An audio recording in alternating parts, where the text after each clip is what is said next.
ఇప్పుడు మామూలుగా headaches వచ్చేదేంటి? Stress వల్లనో, సైనస్ ప్రాబ్లం వల్లనో, లేదా మనకి వీక్‌నెస్ వల్ల, నిద్ర సరిపోక, ఫుడ్ సమంగా లేక.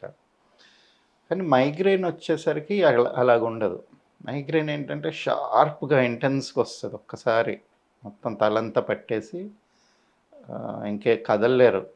చిన్న హ్మ్. లైట్ పడినా సరే వాళ్ళు తట్టుకోలేరనమాట. చాలా భరించలేనంత పెయినొస్తుంది భరించలేనంత అంటారు. పెయినొస్తది. కానీ దాని రూట్ కాజ్ మీకక్కడ ఉండదు. రూట్ కాజ్ మనకి మణిపుర చక్రంలోని ఇంబాలెన్స్ వల్ల వస్తుంటది.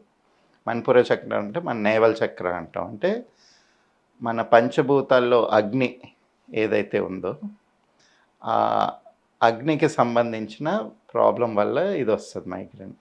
మైగ్రేన్ వచ్చినప్పుడు మీరు నోటీస్ చేస్తే చాలామందికి సైట్ కూడా సమంగా పనిచేయదు. అందుకే లైట్ చూడలేకపోవడం. మన పంచ జ్ఞానేంద్రియాలు పంచభూతాలకు అసోసియేట్ అయ్యి ఉంటాయి. అవును.